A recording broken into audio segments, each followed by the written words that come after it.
have you been living under a rock? If not, we're going on tour. We're hitting the road. I was about to say we're hitting the streets, which kind of. We're hitting the road. We're hitting the air. We are the spooky cobblestone streets, the brick roads, and they're bringing us to a city near you. Truly. We're going to be in so many different cities. It's most likely near you, unless you're in the UK or somewhere outside of the US. We are going to Canada. We are going to We're going to Canada. Canadian show in Toronto.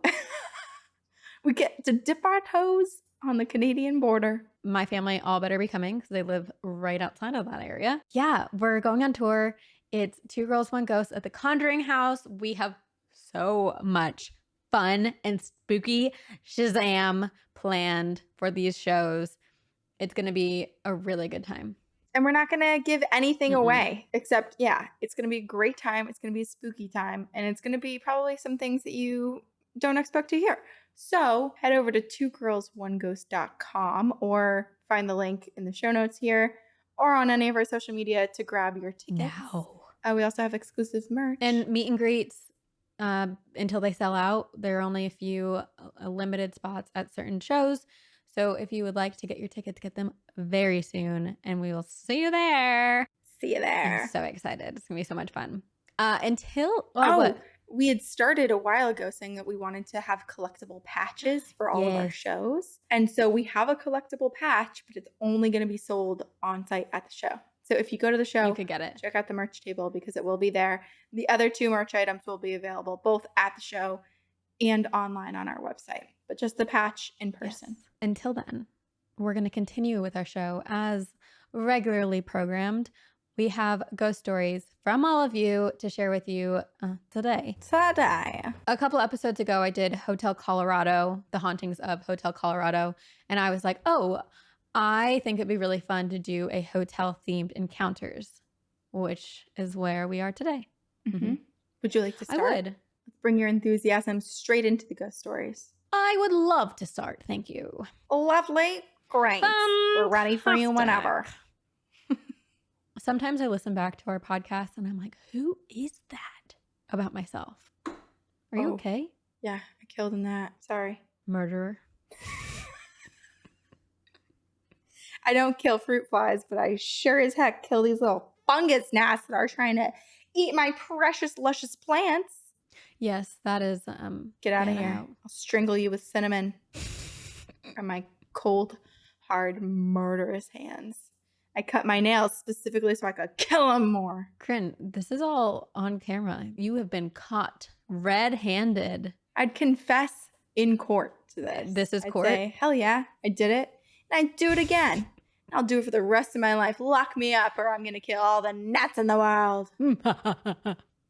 So I'm going to start with one that combines a couple of things. A hotel and Scotland and a Ouija board. Ooh. This is from our listener, Alana, and it is called Sketchy Ouija Board Experience in Scotland. Hi, ladies. Longtime listener, first-time writer. I wanted to share my experience witnessing my friends use a Ouija board in our spooky hotel in Scotland. In 2014, after we graduated high school, I went on a trip to Europe with fellow students, graduates, all of it hosted by our school. We started our trip in Scotland, arriving at a creepy bed and breakfast around midnight due to the time change. That night, we didn't want to go to sleep because A, we were not tired since we slept on the flight, and B, we were too excited to be abroad that we didn't want to spend our first moments there in the hotel room. Of course. Since it was late and we had a curfew, we all decided to explore the grounds of the hotel and hang out in the lobby. I want to know the name of this B&B. The man in charge of the hotel informed us that a closet near the lobby had board games. So one student went to grab some and, of course, found a Ouija board. Now, I've always been skeptical of them and refused to use one. So I stepped back when everyone was adamant about using it. A few of the students all agreed we would take it very seriously and decided to play. Me and a few others stood about 10 feet back, watching. They began talking to a spirit, and when asking if it were a woman, the board led them to no. So they asked if it were a man, and it went to yes.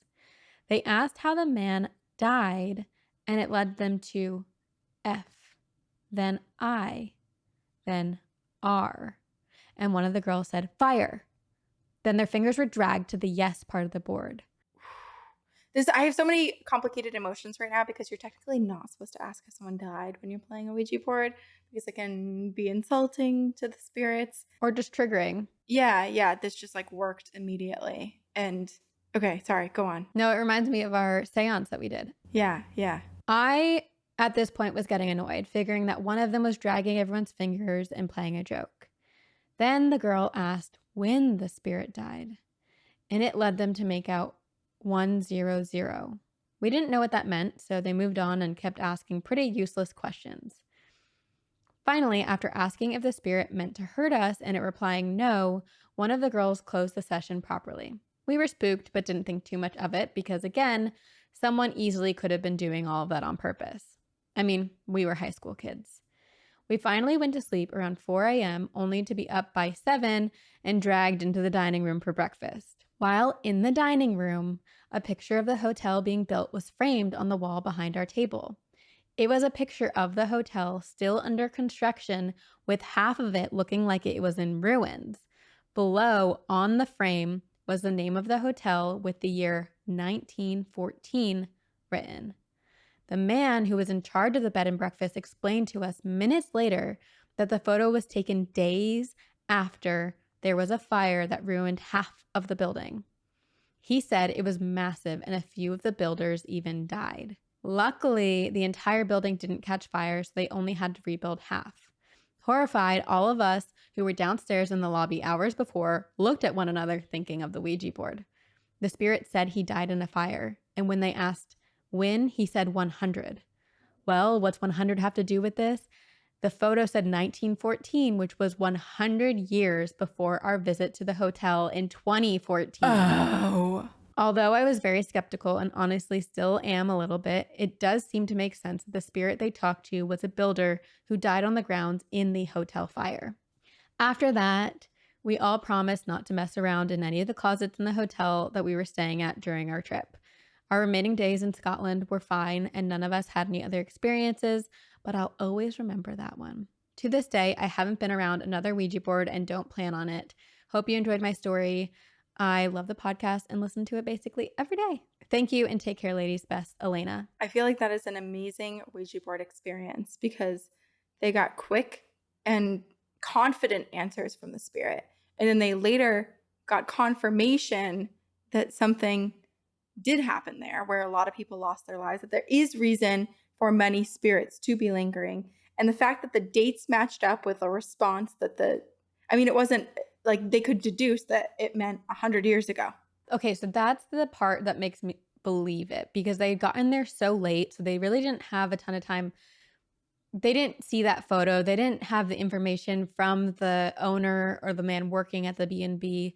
So for all of those things to be coincidences, it doesn't seem plausible. It seems more plausible that it is a ghost. It's a ghost. And it was a nice Absolutely, ghost. I believe it. Which is good. We need the name of this this bed and breakfast because I would stay here. Alana, we will ask and we will visit. Let's go. We're already hitting the road, so let's just keep going. We'll hop on a boat and head on that. I'll bring a dinghy. We'll see how far we get. Okay, this is called My Boyfriend's Encounter at the St. Nicholas Hotel. Hello, lovely ladies. I'm still working on catching up as I only found your podcast recently, but it's absolutely the best way to pass the time. I love learning about the spooky, weird places and phenomena you cover, and you have me snort laughing all the time. So as my tax for my story, I've attached a picture of my 4 fur children, Kiowa, the big dog, Ketch, the little dog, Aurora, the black cat, and Huckleberry, the gray and white cat. What amazing names. Aurora is my mother's name. I love this. So that I feel endeared towards the black cat already. I know. Moments before this, wait, just as I wish we had a video of it. We have audio, but we don't have the video. Wait, let's insert the audio right here. So Corinne and I were recording like a couple ads before this, and there's a cat in our community, and we're new here. And Leia was sitting in the window just looking out at the world. It's peaceful. It's beautiful. There's a little like pond outside, lots of critters, creatures, trees, leaves blowing. And all of a sudden, and also also just probably. Play. Whoa. And It was like that. It was the loudest thing I've ever heard. Brittany, you were so shocked. You're like, what is that? But the two cats, Leia and Maggie is her name. Maggie was outside looking up at Leia. Leia was looking down through the window and they were yowling at each other and hissing. You guys will hear it well, you already did. It's Yeah. incredible. Okay. All right. Danielle writes, I've sent in a few personal stories before, but I've not had any experiences in many years. The last encounter I had was very friendly, a very chatty ghost who occupied my flat when I was studying abroad in Scotland in 2013. I live near Colorado Springs, Colorado, and last weekend my boyfriend surprised me with a night in Cripple Creek, Colorado. Cripple Creek used to be a mining town, and it's known for its casinos, and almost everything in it is haunted. The hotel we stayed at was no exception. Cripple Creek. Do we go here, Sabrina? Cripple Creek. I'm down. I mean, maybe let's hear the rest of this experience and then. Okay, a brief history. The Hotel St. Nicholas was built in 1898 by the Catholic Sisters of Mercy, and it was originally a hospital. Cripple Creek experienced a huge boom in population in the late 1800s during the gold rush, increasing the population from less than 500 in 1890 to over 55,000 in 1900. Oh, in 10 years. Wow, okay. It's a big boom. That's wild. The St. Nicholas was the first hospital built in Cripple Creek, and it remained a medical facility until 1972 when it finally closed. It stood mostly vacant until 1995 when it was renovated and turned into a bed and breakfast style hotel. Many of the furnishings and building features are original. You can only imagine my excitement when I learned that we would be staying here, and I quickly began collecting ghost stories from the staff and from the owners, who all have had many that they were willing to share. Snaps for this place. Yeah, St. Nicholas. Because they're actually admitting it and sharing it. St. Nicholas! Yes. I was probably too eager to have an encounter, and I did not, but my boyfriend did. And I sort of witnessed his encounter.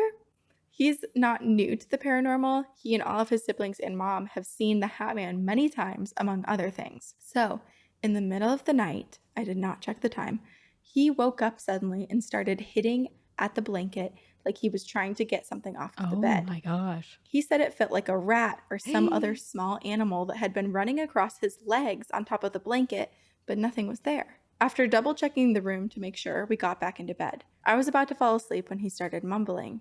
It sounded like he was having a dream and was talking in his sleep, but I couldn't make out any words. That went on for less than a minute. Then he suddenly sat straight up and was wide awake. He said he was completely awake and conscious that whole time, but he could not move or talk.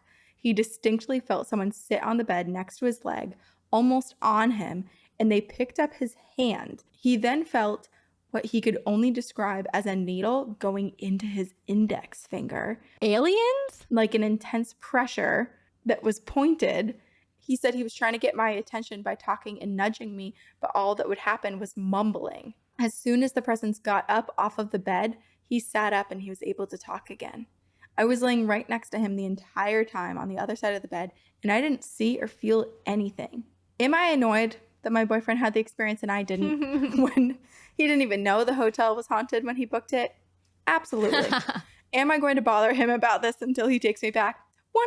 100%. I understand. Anyways, keep it spooky, ladies. See you on the other side. Danielle. Okay, I'm so confused by this because one, the rat-like creature running across his body is so unsettling, and also the fact that she was right there next to him in bed and didn't feel that.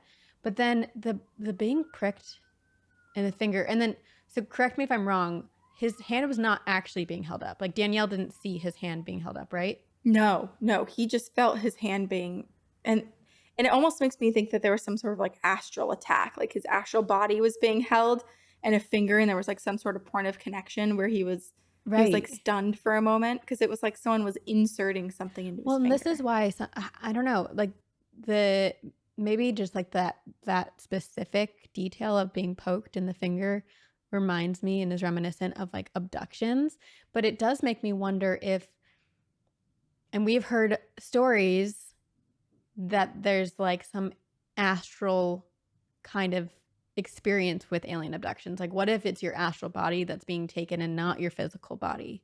So, Right. I don't know. You stay with an alien pillow next to you. Me and Bay.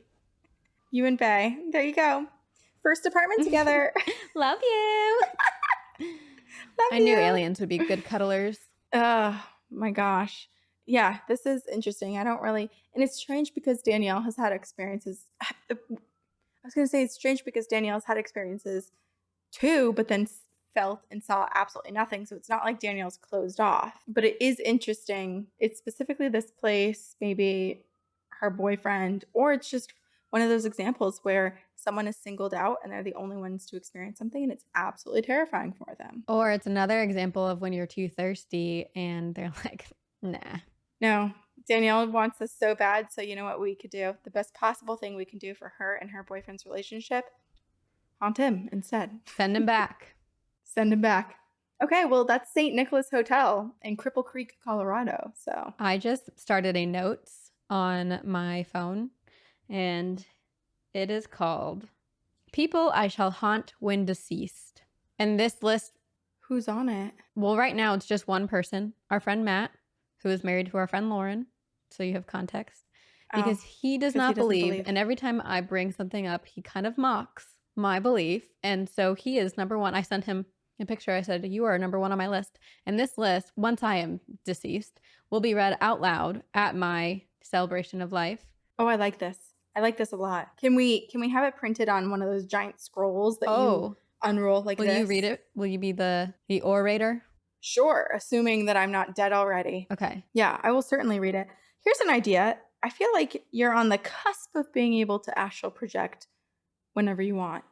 How about you haunt him that way before, so that we get to all see him believe, his belief change? I did say that the only way to stop my haunting is that he hold a press conference and admit his belief in the paranormal. So yeah, the one thing though is the astral projection of it is hard because then that's technically not a ghost per se. Yeah, but he doesn't need to know that. No, but I mean, if you astral project, is that not maybe even stretching his beliefs more than just the belief of ghosts? Yeah, maybe you're right. Maybe you know what? I feel like that's even more of a step up. Like, not only does my body, when I die, does my energy move on, but I can remove my energy right now from my living body and come haunt you. Okay. I'm going to try. And then I'm also going to start building out my list. Okay. So don't get on my bad side. No. Sabrina, this is an important question I have for you. Do you remember like 3 years ago when you and I decided on a couple words to say to each other should one of us die or astral project to each other to prove that we're experiencing what we're experiencing? Wasn't it like something like that? I'm proud that you remembered. It technically was. Oh, yes. Okay. Wow, look at us. Wow. We both remembered. It's not just something that we actually just said and forgot. We were committed to that idea. I'm proud of us. How many years ago was that? We can't even remember what we said this morning. 3, 4 years ago. Corinne, okay, but we know. We'll know with each other. Yes. We remember the important things is basically what we're learning here. Yes, we do. Okay. I have a story from our listener, Liv, and it is called The Story You Requested From Me Literally 6 months ago. And this was sent back in January. Hello, ladies. Apparently, I have the time to listen to every TGOG episode as it comes out, but not enough time to write the email I promised to send during our TGOG summer camp meet and greet. I'm sorry, but better late than never, right? You're forgiven. Yes. This is from Olivia, she, her. Okay, here we go. It's October 30th, 2021. I like we're setting the scene. My family and I, mom, dad, and 2 older sisters, are in New York City for Harry Styles' iconic first Harryween. We're talking about Dorothy Harry. Dorothy for the girls, gays, and theys who really get it. I could not be more jealous in my entire life. I wish I was there so bad. Same. Ugh, not even jealous, because I would never trade Olivia to be there. I would never take away that beautiful experience from her. But You wish. I just wish I was there. I wish. Anywho, it was around 4:30 p.m. in Midtown in our hotel across the street from Madison Square Garden. My sisters were already in line for the pit, so it was just myself and my parents in our hotel room. We were staying at the Stewart Hotel. a stunning interior and exterior architectural masterpiece built in 1929. Minus the feather boas of concert goers laden across the tile floor and modern furniture, it was like walking through a time capsule. The energy walking into the lobby was palpable, powerful with its age. Fragments of the space were akin to the gold room in the Shining's Overlook Hotel. There are photos below if you would like to look at the photos, Corinne. Oh, okay. I will also insert these into the YouTube video so people can see. Even the way the hotel was arranged and the age of the tile in the bathroom gave a strange feeling of emptiness. Not that the room didn't have its fair share of spirits, but that this energy had sucked something out of you. By the time that this encounter occurred, we had already slept one night at the Stewart Hotel. I tossed and turned often, feeling comfortable in my cot, but just not quite right. I would watch the window curtains sway in the dark. That next day, at that 4:00 p.m. hour I had mentioned earlier, I was standing in the galley kitchen, mindlessly spooling my eyebrows, thinking that the action would somehow fix the brows I was not blessed with. Suddenly, my heart sank to the depths below 6 feet under. Bang, bang, bang, bang, bang. The door to our hotel room rattled as though it was about to fly from its hinges. I immediately dropped my eyebrow pencil on the tile floor and abruptly turned into the corner into the small living room to look at my dad in fear. To my surprise, well, perhaps not that surprising, I found my dad watching football on full blast, completely unaware of the person banging on our door like it was life or death.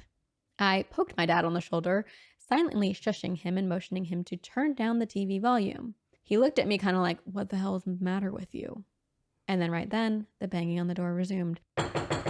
Scary. It felt more urgent this time and even more threatening than the first time. My dad's eyes widened to my likeness as I creeped over to the door to look through the peephole. Standing just a few inches from my body, with only a wooden door between us, was a black figure. My mind was all over the place. Was this someone trying to rob us, kill us, traffic me and my mom? I convinced myself it had to be someone in a ski mask with all black clothing. My mom had appeared from the bedroom, awoken from her nap, trying to get a look for herself. She pushed me out of the way, put her hand to the doorknob, and I was like, "No, hell no, Mom." I swatted at her hand and whispered with angry fear, "Take your hand off the fucking doorknob right now." She ignored me as she looked through the peephole, went to undo the latch at the top of the door, and No, this is how people die in scary movies. We're screaming in the scary movie right now, saying, no, no, no, right alongside this person. when I tell you I pushed that woman out of the way, I mean it. Hip bumping her out of the way and relatching the door as I peeked through the peephole to see if the person was still there. They were. No, it was. It was at this moment that I realized it was not a man in a ski mask and wearing black clothing, but a full-body apparition as dark as night. Still whispering and forcefully shushing my parents, I ran back to the galley kitchen to retrieve my phone and shakily call the front desk for security. No matter what that thing was, I was not opening the door until I saw some hotel personnel. I spoke with the woman at the front desk and asked her to send security immediately as there was someone banging on our front door trying to get in. It felt like 30 minutes until security arrived, when it was probably no more than 10 minutes, which still was too long if you ask me. 3 men in suits knocked on the door. I was still extremely hesitant to open the door and waited for them to identify themselves. I was still apprehensive, but I opened up anyways. The security notified my parents and I that they checked to see if the building was secure, including stairwells, keycard access to the elevator, and camera footage. It was secure. My jaw fell to the floor. I repeatedly asked them if they checked the cameras with the correct time frame, and they assured me they did. There was no one in or out of the elevator from the stairwell or in the hallways at any time in the last 50 minutes. I wonder if the cameras also had sound. If they Because heard if they the had, door. if they were able to capture the sound, yeah, it'd be interesting if they were able to hear it back. It sounds like probably not, or they would have said something, right? Right. My dad, being the congenial guy he is, thanked them and sent them on their way as I was internally pleading for them to stand guard by our hotel room door all night. It was daylight still, and all I could do was sit on the couch and aggressively drink my giant White Claw to cope. What took me months to realize is that this afternoon was not the end of it. Following the concert, around 10:30 or 11 p.m., my sisters met my dad and I at the hotel bar on the way back from the concert. They were on cloud nine. Wait, so Olivia didn't go to the concert? What the hell, Olivia? Why? I don't know. They were on cloud nine, raging about how incredible the concert was and how happy they were to be in the third row of the pit, let alone how cute Harry looked dressed as Dorothy. It didn't take long at all for the energy of the night to take a sharp left turn. There seemed to be no rhyme or reason to it, even if we were all about too many old fashions deep. We retired to our hotel room when one of my sisters got angry over some silverware. We thought it best to shelve the alcohol for the evening. Once in our hotel room, it was like a division of hell latched itself to every family member. Unspeakable words were spoken to one another, lacking empathy and any distinction of love. Family members were arguing and screaming at each other, scratching deeply, poisoning the room with the strongest, most impossible grief. It took hours for everyone to settle, as each comment triggered somebody else into an emotional spiral that felt like death. Looking back, no one went to sleep calm that night. I can't help but think that as I sat there on the hotel living room couch, mostly quiet, as my family tore each other to shreds, that the entity had already got its fill from me earlier that day, that it couldn't emotionally manipulate me to the extent that it was everyone else, because it already had used its energy on me in particular to appear as an apparition. Part of me thinks that maybe the primal, deep-rooted fear that it extracted from me is what gave it the power to emotionally torment and manipulate my family for nearly 4 hours. What do you guys think? I've been wishing for years to see a ghost just once because almost everyone else in my family had, and now know how dreadly silly and unsafe that was to do. But hey, now I'm part of the haunted club. Woohoo! Hope you enjoyed. Don't open your door. Light and love, Liv. Liv, I think it was a spirit thinking that you were missing the Harry Styles concert and you were meant to be there and was frantically trying to wake you up and say, you are missing some amazing artistry But it was 4 p.m. It right was the now. middle of the day. It wasn't even like. Yeah, that's true. But this actually really makes me think because, we've talked a lot about how my dad has something dark attached to him. Some of my most like traumatic memories have occurred with surrounding my dad and my family around alcohol, and some of it the biggest fights have occurred and almost like irrational, like kind of crazy, like what is happening. Mm. I mean, every family Mhm. fights, but like these are some that I'm like, how did that happen? And how did it escalate to this point? And I do almost now, after hearing the story from Liv, I'm like, did the darkness that's attached to him kind of like pour out into all of us during these moments Yeah. Yeah. His guard was a little less because up. of the And so alcohol? something could creep through. I know, it's so freaky. I mean, the fact too that this was so intense that her family got involved and the security guards got involved and they still couldn't quite figure out what this thing was. And clearly, I feel like if this had happened to many people before in this hotel, if this was something that was like, oh, it's a haunted room, or oh shit, like, yeah, that does happen. There's a spirit that gets angry sometimes. It seems like the security would tell them that, would know something. Yeah, but it depends. Wouldn't you? Some hotels would. Apparently not Hotel Colorado, right? Like it just depends on their. And also some people don't believe. So these security guards might just be like, "Oh, this is silly." I am curious though what Liv's parents thought because clearly her dad was like congenial about it, but her mom looked through the peephole. Oh my God, I can't imagine the terror of that. I just feel like that's like a classic horror movie situation. It's like It a bit. And even like It Follows and just so many different movies where it's like the children are seeing something and you're panicked that someone else is making that the parent is classically making the wrong move. They're about to let the monster, the killer, the ghost inside of the house and only the kids can see, only the kids can sense it. And it feels like that. It feels I can understand the terror that she must have felt. I also feel bad for Liv's sisters who like came off this high of going to Harry Styles and are like and then come back and there's like this dark entity that like totally sours the whole night. Plus also by this point it's probably Halloween. Adding to the fact that, there's probably already some like shift in the air and the energy and Right. spooky. You need the power and blessings of Harry Styles to follow you back to the hotel. That is so freaky. That is so freaky. Oh, When we're in New York, we should stop by this hotel, take a photo in front of it, and then also we should go to the the Chelsea Hotel, because it is so cool. I think we need to run as fast as we can in the short amount of time that we have in New York from haunted hotel to haunted hotel There's a lot of them in the city. to haunted restaurant Oh, we to should go haunted by inn land, to haunted thrift 2 shop. by land, 1 by sea. One if by land, two No, I if by said that sea. wrong, but yes. One if by land, one if by land, two if by Yeah. sea. Yeah. Yeah, because we covered that a while Yeah, you ago. did, yeah.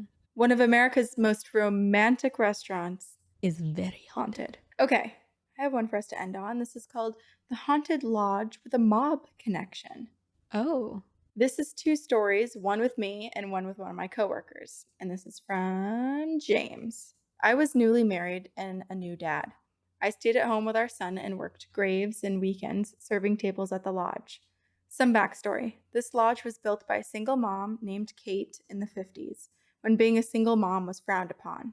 Being in northern Minnesota on a massive lake, which was mainly family cabins, one of the cabins was owned by the one and only Al Capone, which was verified by a classmate of mine whose family owned the cabin right next to his. Oh my gosh. So Kate wanted to build a stable place for her to support her daughters. No bank would give her a loan, so she went to Capone. Stop. He made a deal with her that he would fund the construction and be the bankroll if, and only if, he could dump bodies into the bay where she was located at. He was that forthcoming? I can't believe that. Agreeing, the lodge was built.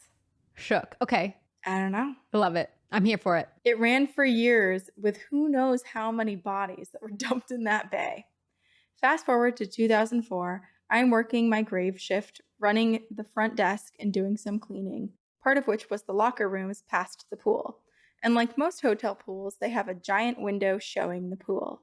The actual story starts one night as I was going into the women's locker room, Kate's original living quarters. It had been remodeled since. Now, the lights were always on, no switches, only by the breaker box. As I walk into the women's locker room, the first light would always shut off, every night. Eventually, to cure my boredom, I said as the lights went out, "Hi, Kate," and the lights popped on. Stop. We got to the point where she would answer yes or no questions. I would say that we became friends. Remember, this was in Minnesota. Winters were inhumane.